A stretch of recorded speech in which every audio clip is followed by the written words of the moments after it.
Salut, c'est Bader Benlekal. Alors, qui es-tu? Je suis journaliste essayeur moto et animateur et producteur de Highside, qui est une émission 100% moto qui est passée sur RMC Découverte notamment. Et je fais de temps en temps quelques chroniques sur TF1 et des vidéos sur le web, mais que 100% moto. Ah, Highside, c'est une aventure humaine, c'est un programme moto qui existe depuis 2014. Pardon pour le bruit, je suis sur le circuit d'Alès, on sort de tournage là. Un programme moto qui existe depuis 2014 et dont l'ambition était de faire passer un programme 100% moto en télé. On a réussi, on est passé pendant 3 ans en prime time. C'était une belle aventure, beaucoup de spectateurs, beaucoup de fans du programme, qu'on remercie encore et toujours.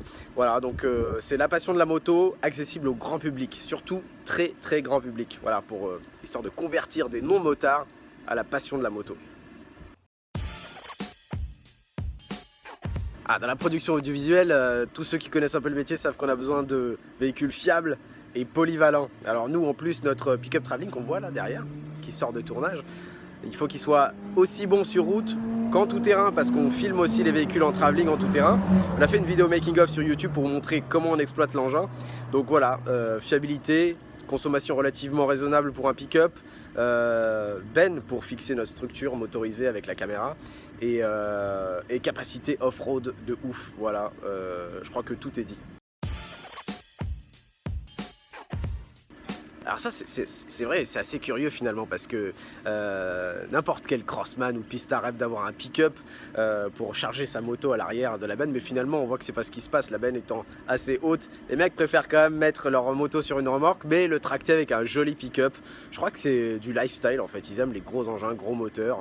Voilà, je sais pas trop ce qui fait ce lien entre les deux, mais on a souvent associé pick-up et crossman ou pick-up et pistard. Nous on s'en sert pas vraiment pour charger des motos, on s'en sert pour tout le reste en revanche. Mitsubishi ça m'inspire quoi? Le Dakar avec Luc Alphand ou la Lancer, la fameuse Mitsubishi Lancer qui était la voiture des méchants souvent dans les films, mais qui était incroyable. Voilà, donc fiabilité à la japonaise, pragmatisme je dirais, pragmatisme. Donc pas de fioritures, pas de chichi, juste ce qu'il faut pour être 100% efficace et voilà, sans fioritures. Au prochain tournage, il y en a à peu près toutes les semaines, donc il arrête pas, on lui colle des bornes. Je vais même vous montrer un petit truc, c'est l'état des pneus, parce que là on vient de rouler sur le circuit d'Alès dans le Gard, et alors les pneus, je sais pas si vous voyez un peu la tronche du truc. Comme quoi, ça tient le pavé ce machin. L'autre côté c'est encore pire, regardez, il est complètement arrondi, voilà. On lui met sa race comme on dit dans le jargon, hein, et pour être poli, mais il tient le choc, et nous on est ravis. Et oui, salut Géry, on s'est croisé quelques fois, notamment sur les conférences RMC Découverte. Super mec, j'adore son esprit.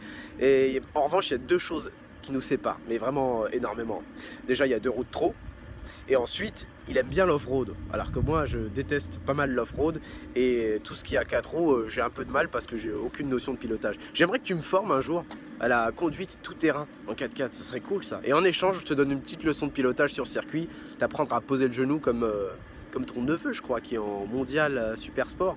Ouais, il connaît des gars qui vont vite en moto, Géry. Ciao Géry, on se lance ce défi alors, tu m'apprends le 4x4 et je t'apprends à poser le genou.